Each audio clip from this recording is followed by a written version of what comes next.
शिकलो चर्च म्हणजे काय त्याचे फायदे, चर्च म्हणजे काय शिकलो त्याप्रमाणे चर्चला जाण्याचे फायदे काय पाहिलं आणि कोणकोणत्या गोष्टी पाहिल्या आपण परमेश्वर दिलं शांती, आनंद, प्रेम, काय काय हालेलुया शांत म्युझिक असलं जरा बरं वाटतंय आनंद बॅकग्राऊंड प्लीज खूप शांत आहेत आपण लोक एवढं शांत नाही चालत हा पेंटेकॉस्ट चर्च आहे वाटतच नाही आमेन ठीक आहे तर आपण परमेश्वराच्या वचनामध्ये पाहत आहोत की परमेश्वराने चर्च विषयी काय म्हणलेलं आहे चर्च म्हणजे आपण समजून घेतलं काय आहे त्यानंतर चर्च मध्ये आल्यानंतर काय आशीर्वाद असतं काय आशीर्वाद आहेत आपल्याला आणि परमेश्वर जाणतो आम्हाला कोणत्या आशीर्वादाची गरज आहे सर्वात महत्वाची शिकलो आपण शांती तीनदा प्रभू येशू म्हणतो तुम्हाला शांती असो आमेन त्यानंतर आनंद दिला पवित्र आत्मा दिला अधिकार दिला पाप क्षमा करण्याचा अधिकार दिला पवित्र आत्मा दिला आणि ज्याने स्वीकारलं त्यांना त्याने परमेश्वराने आशीर्वादित केलेला कारण देवाचं वचन म्हणतं की जो कोणी वचन वाचतो ऐकतो त्या वचनाप्रमाणे आचरण करतो तोच आशीर्वादित आहे किती मोठमोठे सेवक आले इथं आणि मोठमोठ्याने ओरडून बोलले खूप हसून नाचून गाऊन इथं सांगितलं त्याला महत्व नाही आहे पण जो कोणी वचन स्वीकारतो आणि स्वतःसाठी हे वचन आहे असं स्वीकारून त्याप्रमाणे आचरण करतो तो ऑलरेडी मग आपोआप ऑटोमॅटिक तो आशीर्वादित होणार कारण देवाचं वचन आहे काम करतं ते दुधारी तलवारीप्रमाणे काम करतं ते आरशाप्रमाणे काम करतं हातोड्याप्रमाणे काम करतो देवाचं वचन अन्न सुद्धा आहे वेगवेगळे विषय आपण शिकत आहोत आणि आज आपण थोडक्या वेळेमध्ये पाहूया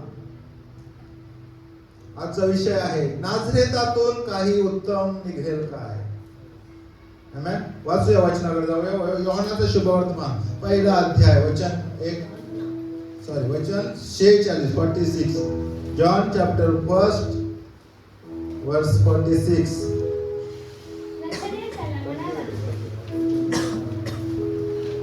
ठीक आहे काय म्हणाला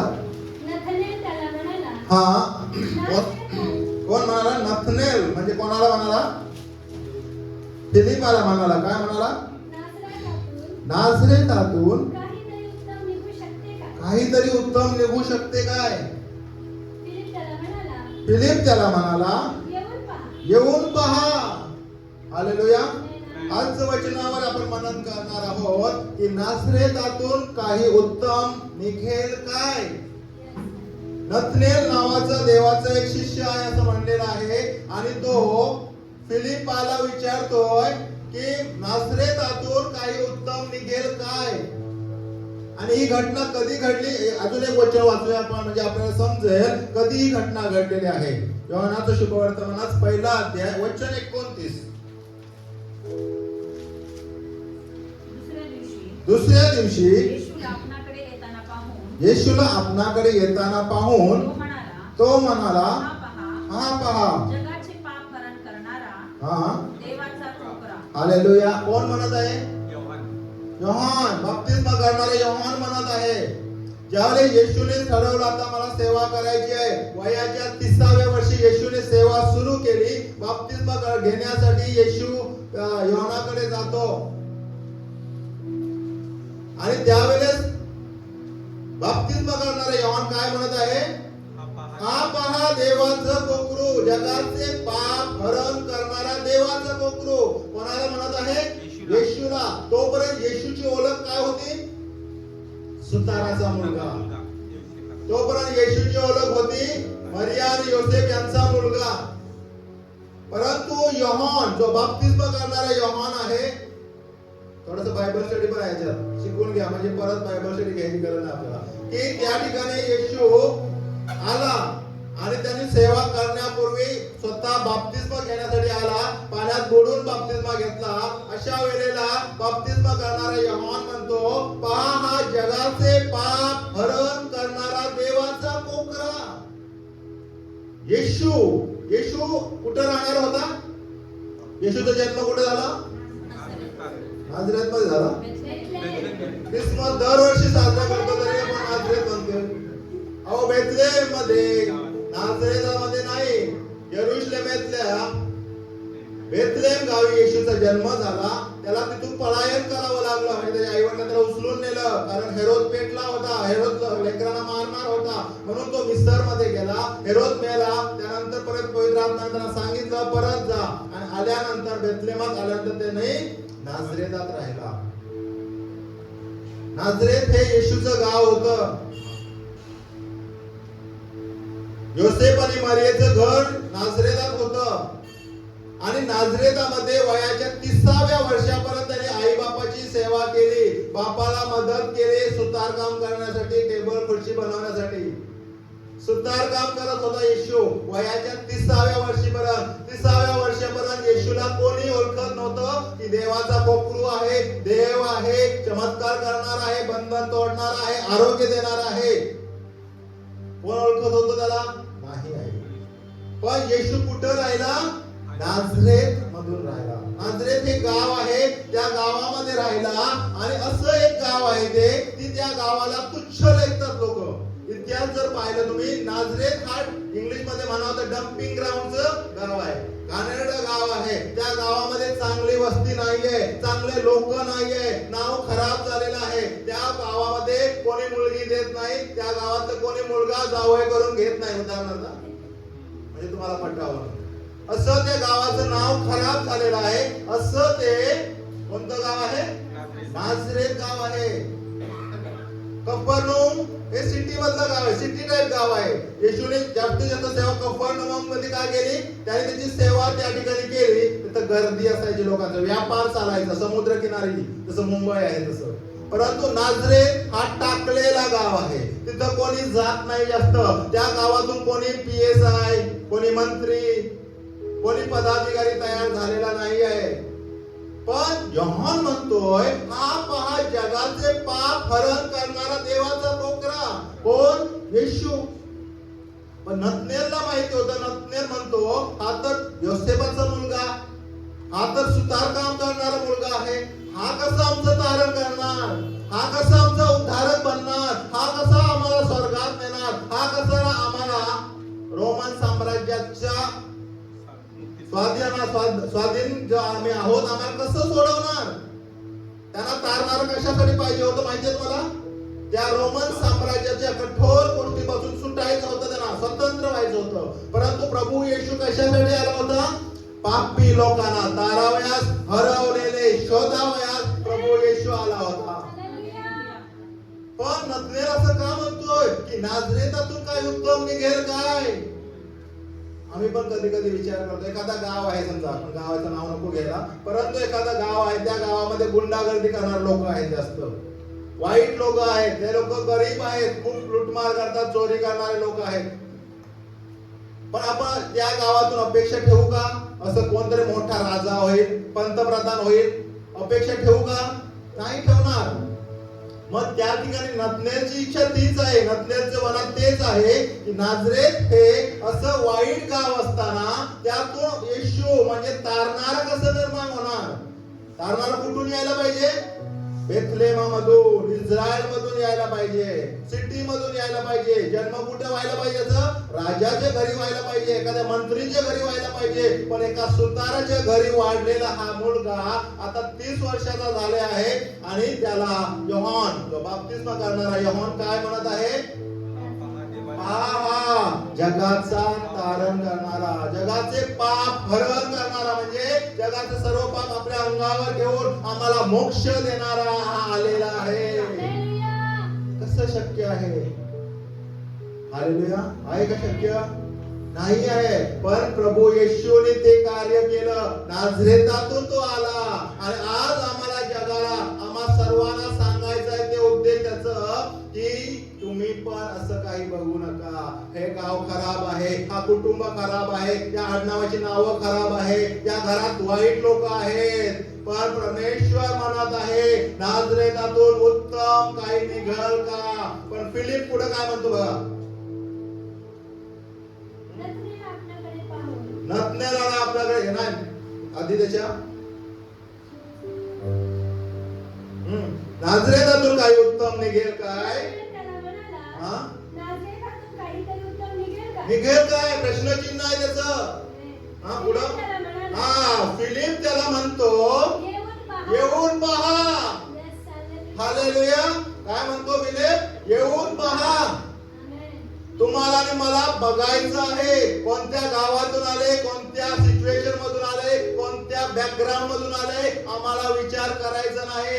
असेच अनेक लोक येतील, वेगवेगळ्या बॅकग्राऊंड मधून येतील, वेगवेगळ्या शहरामधून येतील, वेगवेगळ्या खेडेगावातून येतील, आदिवासी भागातून येतील. परंतु आम्हाला शिकायचं आहे की आज येशू आम्हाला हे शिकवतो आहे. फिलिप त्या नतनेलाला काय म्हणत आहे? येऊन पहा. म्हणजे प्रभू येशूचा तारण कुठून आहे? कुठूनही होऊ शकतो. हालेलुया. पुढे वाचा. नतनेल काय म्हणतो? नतनेलाला आपल्याकडे येताना पाहून येशू त्याच्याविषयी म्हणाला पहा, हा खरा इस्रायली आहे. हा खरा पुरा इस्रायल आहे. याच्या ठायी कपट नाही. काय नाही त्याच्याकडे? कपट नाही. कपट कुठे असतं? अंतःकरणात. हृदयात, अंतःकरणात. आणि म्हणून येशू म्हणतो हा खरा पुरा आहे. कारण त्याला माहित होतं येशूच हा आहे का. त्याच्या मनात कपट नव्हतं. आणि येशूने त्याला पाहिलं आणि त्याला म्हणाला की हा खरा पुरा इस्रायल आहे. याच्या आधी इस्रायल नाव कोणाला दिलं होतं? याकोबाला. याकोबाचा अर्थ होतो लुबाडणारा, फसवणारा. परंतु त्याचं नाव त्याने बदलून टाकलं. त्याने रात्रभर झोंबी केली आणि येशूने त्याचं नाव बदलून, यहोवा परमेश्वर त्याचं नाव बदलून टाकलं आणि त्याला म्हणाला आता तू याकोब नाही, इस्रायल म्हणजे विश्वासणारा. आणि तो खरा खरा इस्रायल असतो. खरे खरे ख्रिश्चन आपण आहोत, खरे खरे इस्रायल आहोत, खरे खरे विश्वासणारे आहोत. तर आमच्यामध्ये कपट नसावा. कपट खूप वाईट आहे, दिसत नाही प्रियाला. लोक बरेच आहेत की त्या जीवनामध्ये, हृदयामध्ये कपट घेऊन येतात.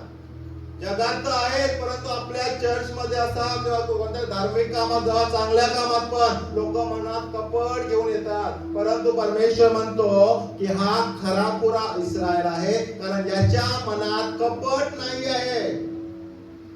हालेलुया. पुढं नतनेल त्याला म्हणाला आपल्याला माझी ओळख कुठून? पण पुढं तो काय म्हणतो? येशूने त्याला उत्तर दिले तू अंजिराच्या झाडाखाली होता, असं येशूने त्याला सांगितलं. आणि मग थोडक्यात सांगतो तुम्हाला. मग त्याने सांगितलं की तू हे असं पाहिलं म्हणून तो काय म्हणतो? हा आता तू माझा प्रभू, माझा देव. हालेलुया. देव आम्हाला चमत्कार दाखवतो, साक्ष दाखवतो आणि सांगतो. काय केलं येशूने त्या ठिकाणी? त्याला सांगितलं की तू त्या झाडाखाली होतास का नाही. मग त्या चमत्कारानं काहीतरी भविष्य सांगितलं आणि मग त्याने विश्वास ठेवला की हा माझा प्रभू, माझा देव आहे. आमेन. ठीक आहे. तर नाझरेतातून काय उत्तम निघेल काय? आणि पुढं फिलिप म्हणतो येऊन पहा. पुढं वाचूया आपण योहानाचं शुभवर्तमान वचन 41 पासून पुढे वाचूया. पहिला अध्याय वचन 41. त्याला त्याचा सख्खा भाऊ शिमोन पहिल्याने भेटला. हो. तेव्हा तो त्याला म्हणाला मसीहा म्हणजे ख्रिस्त आम्हाला सापडला आहे. हालेलुया. त्याने ओळखलं, कारण त्यांच्या मनात कपट नव्हती आहे. कपट असणारा माणूस देवाला ओळखू शकत नाही आहे. मनुष्य कसा आहे ओळखू शकत नाही. आणि त्याने ओळखलं, कारण त्याने आधीच सांगितलं होतं की याच्या मनात कपट नाही आहे, हा खरा खुरा इस्रायल आहे. म्हणून मग त्याने ओळख त्याला मिळाली. आणि पुढे 49 वचन वाचत आहे. गुरुजी आपण देवाचे पुत्र आहात. हालेलुया. आता नंतर काय म्हणत आहे? गुरुजी तुम्ही देवाचे पुत्र आहात. त्यांनी देवाला, येशूला ओळखलं की तुम्ही देवाचे पुत्र आहात. कधी ओळखलं? देवाने त्याची ओळख करण्यापूर्वी त्याने एक चिन्ह दाखवलं की तू त्या झाडाखाली होतास, भविष्य सांगितलं. आणि सर्वात महत्वाची गोष्ट, नतनेलच्या जीवनामध्ये कपट नव्हतं. तो खरा खुरा इस्रायल आहे. आज आम्हाला येशू खरा देव आहे, प्रभू आहे, त्याची ओळख व्हायला पाहिजे. हे जगाला सांगायची आमची इच्छा असेल तर आमच्या मनात कपट मुळीच नसायला पाहिजे. हालेलुया. कारण आमचं हृदय देवाचं मंदिर आहे, त्याच्यामध्ये आम्ही वास करावं, त्याने वास करावं, त्याला आम्ही पाहावं, त्याचं दर्शन व्हावं, खरी ओळख त्याची आम्हाला व्हावी. म्हणून आम्हाला आमचं हृदय स्वच्छ ठेवावं लागेल. हृदयात कपट ठेवून चालणार नाही प्रियानो. हालेलुया. Praise the Lord. आज परमेश्वराचं वचन हे सांगत आहे की नाझरेतातून काही उत्तम निघेल काय? आज आम्हाला पण बऱ्याच गोष्टी यातून शिकायला मिळत आहे. त्यानंतर येशूची त्याला खरी ओळख झाली.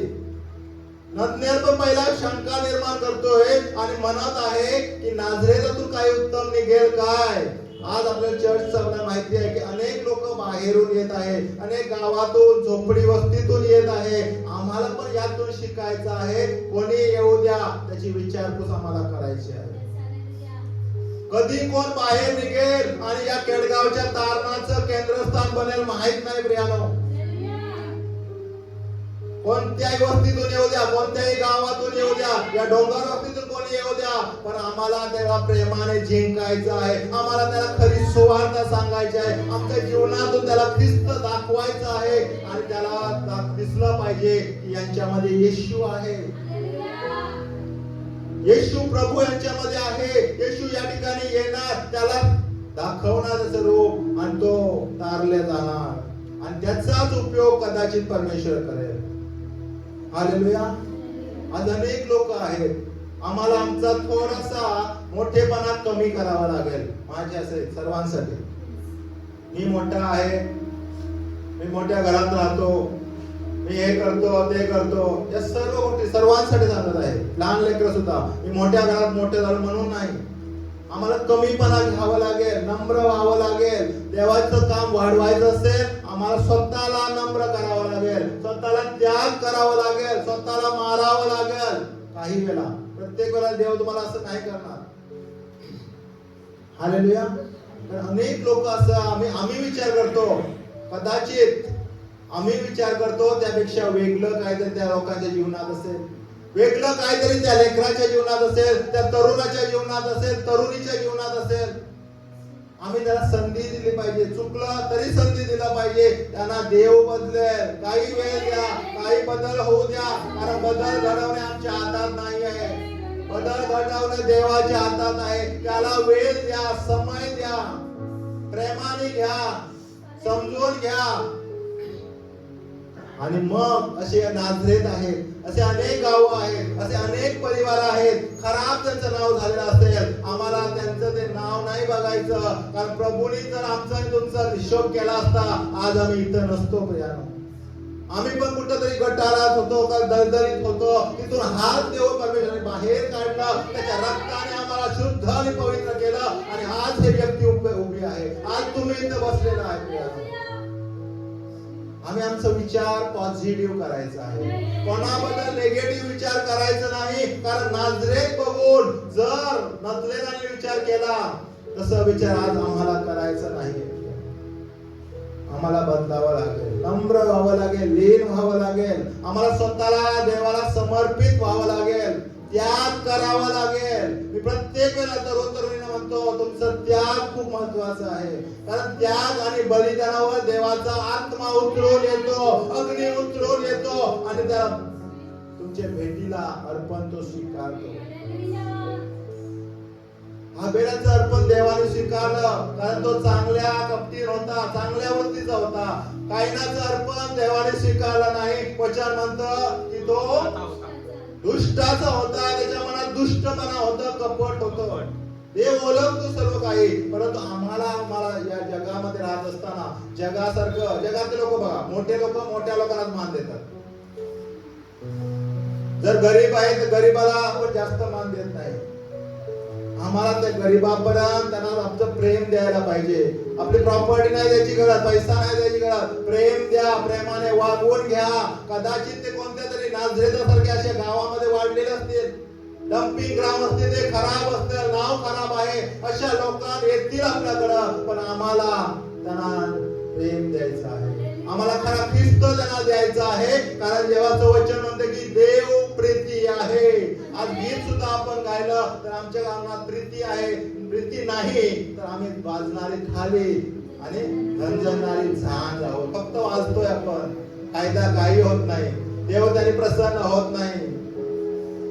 सर्व मोठ्या लोकांनो, स्त्रियांनो, पुरुषांनो, तरुणांनो, तरुणींनो, आज मला त्यासाठी थोडके लोक ठेवले, निवडलेले लोक ठेवले परमेश्वराने, की त्या निवडलेल्या लोकांनी हे वचन स्वीकारायचं आहे. आमच्याकडून परमेश्वराचं काम त्याला घडवून आणायचं आहे. तुमचे शेजारी आहे, तुमच्या कामाच्या ठिकाणी आहे, कदाचित ते गरीब असतील, कदाचित ते सुशिक्षित नसतील, परंतु अशा लोकांना आम्ही तुच्छ नाही मानणार. त्याच्या जीवनात आम्ही चांगलं पाहणार आणि त्या नाझरेतातून येशू आला बाहेर आणि त्या यहुदी लोकांचा आणि त्यानंतर तुमचा आणि माझा अखेर सृष्टीचा तारण करता तो बनला. कुठं आला येशू? नाझरेत. 30 वर्ष त्या ठिकाणी तो जगला. जीवन आई वडिलांसोबत राहिला, पवित्र राहिला. आई वडिलांसोबत तो चर्चला जात होता. किती म्हणजे इतिहास जर तुम्ही वाचला, नाझरेताबद्दल बरंच काही गोष्टी सांगितलेल्या आहे. अशा ठिकाणी राहून सुद्धा येशू आता देवच होता, पण पूर्ण मनुष्य पण होता, पण तो त्या ठिकाणी पवित्र राहिला. Hallelujah, praise the Lord, praise the Lord, hallelujah. आणि मग तो म्हणतो, पहा हे जगाचा पाप हरण करणारा देवाचा कोकरा. हालेलुया. कुठून आला? नाझरेतातून. अजून काही 2 उदाहरणं पाहू आपण आणि थांबू. योहानाचं शुभवर्तमान 4था अध्याय वचन 39. योहानाचं शुभवर्तमान 4था अध्याय वचन 39. मी केलेले सर्व काही त्याने मला सांगितलं. अशी साक्ष देणाऱ्या त्या स्त्रीच्या बोलण्यावरून पुष्कळ शंभरोनी लोकांनी त्याच्यावर म्हणजे येशूवर विश्वास ठेवला. सर्वांना माहिती आहे गोष्ट. शंभरोनी स्त्री आहे. आता हे शंभरोन सुद्धा जे आहे ना, इस्रायलला लागूनच शहर आहे. शहर नाही म्हणता येणार, गाव आहे. शंभरोन हे गाव सुद्धा असंच वाळीत टाकलेला, गावापासून वेगळं टाकलेला गाव आहे. त्या गावाला किंमत नाही आहे. त्या गावात तुच्छ लेखलेले लोक आहेत. त्या गावात वाईट काम करणारे लोक आहेत. ज्यामध्ये एक आहे शंभरोनी स्त्री. तिचं नाव नाही सांगितलं आहे, परंतु शंभरोनी वंशातली ती स्त्री आहे आणि तिला परमेश्वराचं दर्शन त्या ठिकाणी होत आहे. ती वाईट काम करणारी स्त्री आहे. पण एका ठिकाणी आपण पुढे पूर्ण नाही वाचत, परंतु सांगतो गोष्ट रूपाने की ज्यावेळेस त्या येशूला भूक नाही लागली, शिष्यांना भूक लागली आणि त्या शिष्यांना पाठवलं, गावात जा आणि अन्न विकत घ्या. आणि येशू कुठे गेला? त्या शंभरोनी स्त्रीकडे, आणि तिला म्हणाला, मला प्याव्यास पाणी दे. त्या शंभरोनी लोकांना माहिती आहे, तुम्हाला एवढं तुच्छ लेखायचं. दुपारी 12च्या नंतर हे अंदाज सांगतो, दुपार नंतर त्यांनी शंभरोनी लोकांनी यायचं आणि त्या विहिरीचं पाणी घ्यायचं. असे तुच्छ लेखलं जायचं त्या लोकांना. आणि ते तुच्छ जेवढं लेखलं जायचं ना, तेवढं ते तुच्छ व्हायचे, वाईट काम करायचं. बघा तुम्ही एखाद्या झोपडपट्टीमध्ये राहणाऱ्या लोकांना तुम्ही जर वाईट वागणूक दिली त्यांना, ते अजून वाईट करतात.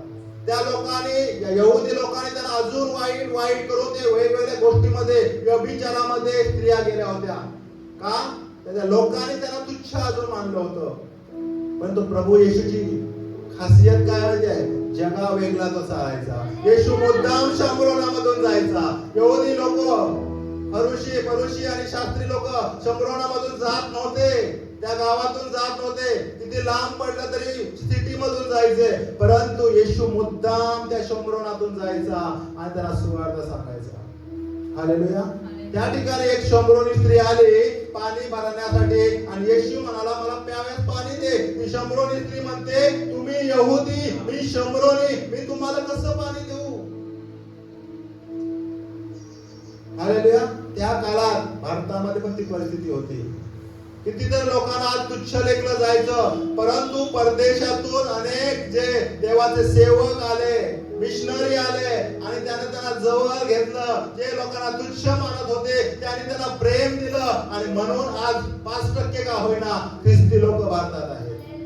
टाकलेले, रांजलेले, गांजलेले, ज्यांना जग किंमत देत नव्हती अशा लोकांना या मिशनरी लोकांनी जवळ घेतलं. प्रभूचं काम आम्हाला पुढे नेण्यासाठी आम्हाला बघायचं नाही ते शंभरवन आहे का काय नाझरेत आहे, आम्हाला नाही बघायचं. आम्हाला त्यांना प्रेम द्यायचं आहे, त्यांना जवळ करायचं आहे, कारण आम्हाला त्याचा गौरव करायचा आहे. आणि मग त्या ठिकाणी म्हणाला येशू, काही गोष्टी झाल्या बोलणं तिथं, आणि त्यानंतर येशू म्हणतो तुझा नवरा कुठे आहे? तो म्हणला मला नवरा नाही. येशूने सांगितलं मला तुला 5 आहे, जो आता आहे तो पण तुझा नवरा नाही. आणि तिच्या जीवनात मोठा चमत्कार घडला आणि ती धावत ते हंडी तिथं मटकं तिथं टाकलं पाण्याचं आणि गावात जाऊन सुवार्ता सांगितली की मला तारणारा भेटला आहे. येशूने तुच्छ मानलं का तिला? ती पापी होती, येशू देव होता, तिच्या अंतःकरणाला जाणत होता आणि तरी सांगितलं तुला 5 नवरे आणि आता जो आहे तो पण तुझा नवरा नाहीये. वाईट काम करणारी स्त्री येशूने तुच्छ नाही लेखलं, येशूने जवळ केलं, तिला चमत्कार दाखवला. मी तारणार आहे, मोक्ष देणार आहे, मी प्रभू आहे, त्याला दाखवलं. आणि त्या शंभरोनी स्त्रीने त्या गावात गेली आणि त्यांनी काय केलं त्या ठिकाणी पहा. आपण तसं वचन वाचलं 41 वचन. हा, तिने जे काही केलेले सर्व काही त्यांनी मला सांगितलं. म्हणजे कोणी? येशूने मला सांगितलं असं. म्हणजे येशूने सर्व तिचं भविष्य कुंडली काढून टाकले आणि सांगितलं तू काय होती, कसं होती. आणि त्या चमत्कारामुळे येशूने तिला जवळ केल्यामुळे ती जाऊन अख्ख्या सुखार गावातल्या लोकांना सुवार्ता सांगितली.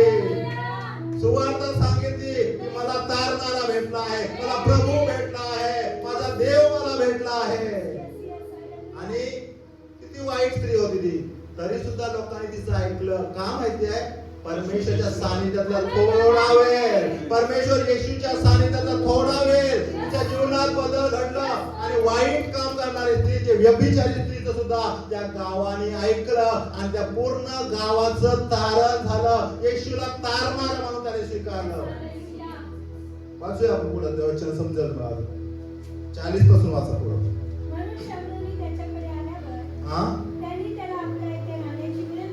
हा, त्या लोकांनी त्याला येशूला तिथं राहण्याची विनंती केली. मग तो तिथं 2 दिवस राहिला. येशू यहुदी होता, उच्च कुलातला होता, देव होता. पण आम्हाला कधी कधी आमचा गर्व येतो, कधी तुच्छ लेखतो लोकांना. त्यांनी तुच्छ नाही लेखलं. त्यांच्या बरोबर त्यांनी 2 दिवस राहिला येशू. ज्या जगाने ज्या गावाला, त्या शंभरोन गावाला तुच्छ लेखलं होतं, किंमत दिली नव्हती, त्या गावात येशू जाऊन 2 दिवस राहिला. आम्ही राहू शकतो तसं गरीब पीडित लोकांबरोबर? राहावं लागत नाही. त्याची ज्या कमीत कमी चर्चला आले, तुम्हाला काय विचारायला आले, त्यांना किंमत द्या, त्यांना ओळखा, त्यांना येशूचं सुवार्ता सांगा. तुमच्या सानिध्यात कदाचित राहून ते बदलतील, त्यांना ख्रिस्त करेल आणि त्यांचं तारण होईल. शंभरोनातून उत्तम निघेल काय? पहिला आपण शिकलो नाझरेतातून उत्तम निघेल का? स्वतः येशू त्यातून बाहेर आला. शंभरोने बघतो त्या शंभरोने स्त्री बाहेर आली, तिने सर्व वाईट काम सोडलं आणि येशूची सुवार्ता जगभर सांगत फिरली आणि त्या गावाचं तारण झालं. आमेन. 41 वचन. हा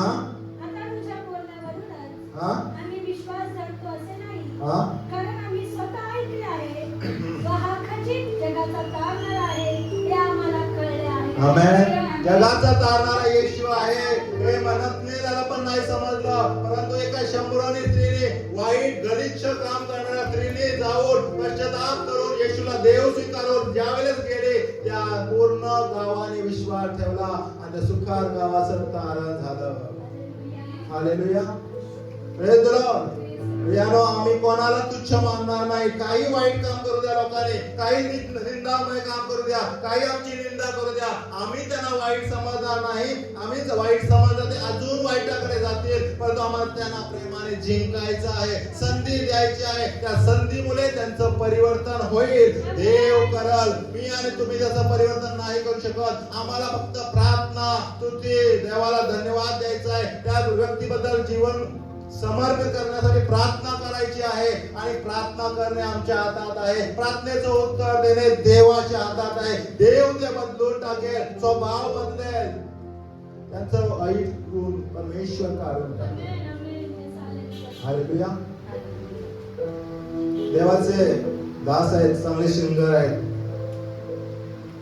कांबळे, काय नाव त्याचं? अमित कांबळे. त्यांच्या पत्नीची साक्ष ऐकली तुम्ही? मी सांगणार नाही, युट्यूब वर आहे. 10-12 वर्षापूर्वीची घटना आहे. कोण होती त्यांची पत्नी माहिती आहे मला? मी नाही सांगणार, जाऊन स्टेजवर बरं नाही वाटत सांगायला. पण त्या स्त्रीने स्वतः साक्ष सांगितली की मी कोण होते. वाईट काम करणारी स्त्री होती. 3 ते 4 वेळा त्यांनी स्टेजवर ओपन सांगितलं मी कोण होते. परंतु आमचे देवाचे दास आहे अमित कांबळे यांनी त्यांना स्वीकारलं. का? कारण त्यांनी स्वीकारलं नसतं, आज ती जगात असती, तिचा नाश झाला असता. आज ती देवाची दासी आहे आणि त्या दासापेक्षा छान वचन देवाला लवकर असते.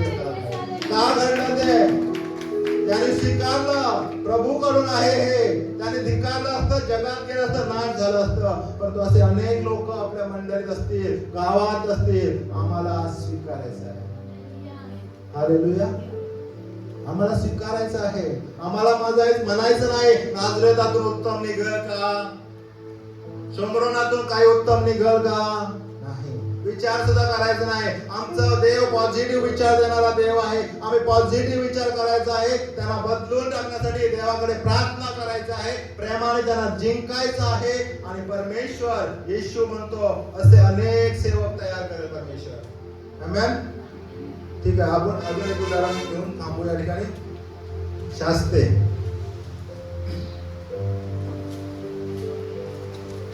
6वा अध्याय वचन 12 वाचूया.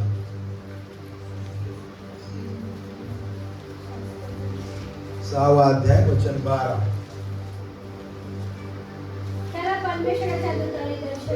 त्याला म्हणजे या ठिकाणी कोणाविषयी आहे? गिदोनाविषयी आहे. गिदोनाला म्हणजे त्याला देवाच्या देवताने दर्शन देऊन म्हटले, हे बलवान वीरा, परमेश्वर तुझ्या बरोबर आहे. हालेलुया. कोणाला म्हणत आहे देव? देवदूताला दर्शन दिलं आणि गिदोनाला म्हणत आहे हे बलवान वीरा. हिंदी मध्ये छान झालं, हे शूरवीर सुरमा. उर्दू मध्ये भाषा वापरली, खूप छान वाटतं. शूरवीर सुरमा, उठ, परमेश्वर तुझ्या जवळ आहे. पुढे वचन वाचा. हा हा परमेश्वर आमच्या बरोबर आहे, हा, तर हे सर्व आमच्यावर काय आहे? पुढं परमेश्वराने आम्हाला मिस्रातून बाहेर नाही काढले असे म्हणत त्याच्या ज्या अद्भुत कृत्यांविषयी आमचे बाळवडील आम्हाला सांगत ही कोठे आहे. परमेश्वराने आता आम्हाला टाकून देऊन मिद्यानाच्या हाती दिले आहे. हालेलुया. आता हे वचन आपल्यासाठी आहे, सर्वांसाठी.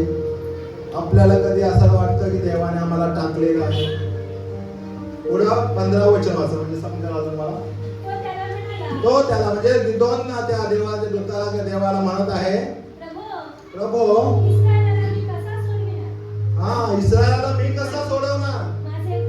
माझे कुल, मनुष्य म्हणजे सगळ्यात 12 वंशातलं सर्वात खालचं कुल, सर्वात कनिष्ठ कुल, त्या कुलातला मी आहे, सर्वात दरिद्री आहे. तसाच मी वडिलांच्या घराण्यात अगदी कनिष्ठ आहे. कोण म्हणतोय? गिदोन म्हणत आहे. आता काय घटना घडलेली आहे? परमेश्वराने इस्रायल लोकांना मिस्र देशातून सोडवलं. त्यानंतर देवाची स्तुती आराधना करू लागले. ते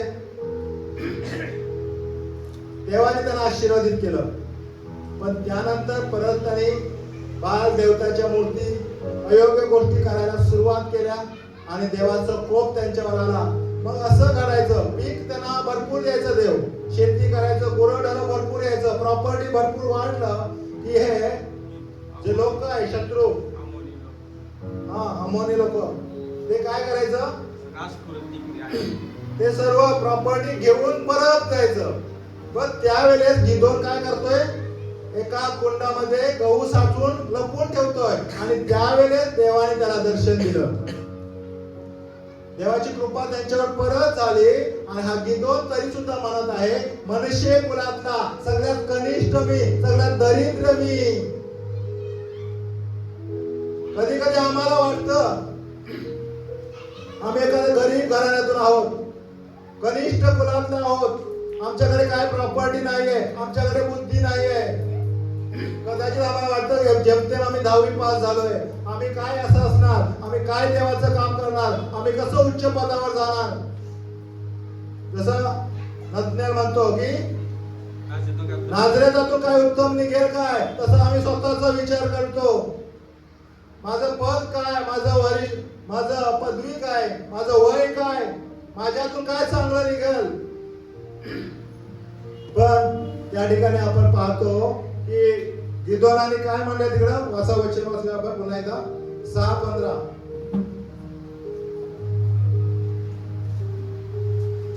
तो त्याला म्हणाला, प्रभू, इस्रायलाला मी कसा सोडवणार, इस्रायलाला मी कसं सोडवणार, माझे कुल मनुष्य वंशात सर्वात दरिद्री आहे, असाच मी आपल्या वडिलांच्या घरात अगदी कनिष्ठ आहे. देव तुमचं रंग, वर्ण, पैसा, प्रॉपर्टी, वंश बघत नाही प्रियानो. त्याला म्हणाला तू इस्रायल आहे, तुझ्या मनात कपट नाही आहे, तू यहुदी आहे, तुझ्या मनात कपट नाही आहे. आणि गिदोन कोण होता, यहुदी होता. अब्राहम, इसाक, याकोबाचा देव, अब्राहम, इसाक, याकोबाचा देव तो आमचा देव. ते विसरून गेले होते, त्यांचे चमत्कार ते विसरून गेले होते आणि स्वतःला नीच समजत होते, खालच्या कुलातले समजत होते. परंतु परमेश्वराने त्यांना दर्शन दिलं आणि म्हणाला मी तुझ्या बरोबर आहे. आम्हाला बदलायचंय, स्वतःला बदलायचं.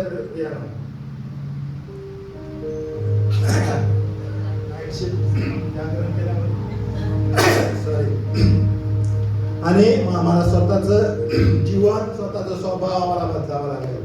स्वतःला जे आम्ही करून ठेवले ना, त्या स्वतःला बदलावं लागेल आणि म्हणावं लागेल, हे शूरवीर सुरमा उठ, परमेश्वर तुझ्या बरोबर आहे. आम्ही शूरवीर सुरमा आहोत, बलवान वीर आहोत. आम्हाला स्वतःला तयार करावं लागेल. आणि मग आपल्याला माहित आहे त्या ठिकाणी गिदोनाकडे 32,000 लोक होते, सैन्य होते आणि मिद्यानी लोकांकडे जवळपास 1.5 लाख लोक होते. परमेश्वराने त्याला सांगितलं त्यातून पण काही बाजूला काढ. 10,000 बाजूला झाले, 22,000. त्यातून पण परमेश्वराने सांगितलं 300 बाजूला काढ. 100च्या 3 तुकड्या गेल्या आणि त्याला म्हणाला फक्त 300, कारण जास्त असेल तुम्ही म्हणाल माझ्या बलाने तुम्ही जिंकलं, म्हणजे स्वतःच्या बलाने. परंतु परमेश्वराने त्या ठिकाणी सांगितलं की युद्धासाठी हत्यार वापरायचं नाहीये. मटकं घ्या, त्याच्यात दीप किंवा दिवा ठेवा आणि मोठा जयघोष करून तो दिवा तोडायचा, मटकं तोडायचंय. आणि ते तोडलं आणि मग मोठ्या लोकांनी, त्या लोक घाबरले आणि 1.5 लाख लोक, ते 3 देश एकत्र आले होते आणि त्यांचा पराभव गिदोन आणि त्याच्या देवाने केला. हालेलुया, देवाला धन्यवाद असो. परमेश्वर चांगला आहे. आम्हाला स्वतःला बदलायचं आहे. आम्ही स्वतःला सांगायचं आहे नाझरेतातून काय उत्तम निघल काय. फिलिप म्हणतोय होय, येऊन पहा. आमेन. देवाला धन्यवाद असो. आपण स्वतःला समर्पित करूया, आपलं नेत्र बंद करूया, परमेश्वराच्या उपस्थितीमध्ये जाऊया. कारण परमेश्वर तुम्हाला आणि मला हेच सांगत आहे, नाझरेतातून काही उत्तम निघेल काय. आमचा विचार आज आम्हाला बदलायचा आहे. आणि म्हणायचं आहे फिलिपाप्रमाणे, होय येऊन पहा. नाझरेतातून येशू निघाला, येऊन पहा. येशूचा चमत्कार त्याने पाहिलं, येशूचं काम पाहिलं आणि येशूला आपल्याला फॉलो केलं. आमेन. परमेश्वराचं काम अद्भुत आहे. परमेश्वर अद्भुत करणारा आहे. चिन्ह चमत्कार करणारा आमचा देव आहे. जीवन बदलणारा देव आहे. तो आमचं वर्ण, आमचं कुल, आमची परिस्थिती तो पाहत नाही. तो तुमचं हृदय पाहतो आणि तो म्हणतो तू खरा खरा इस्रायल आहे. तुझ्या मनात कपट नाही आहे. हालेलुया. समर्पित होऊया, उभं राहूया. आपण एक गीताचं एक कडवं गात असताना देवाला समर्पित होऊया आणि म्हणूया त्याला की परमेश्वर तू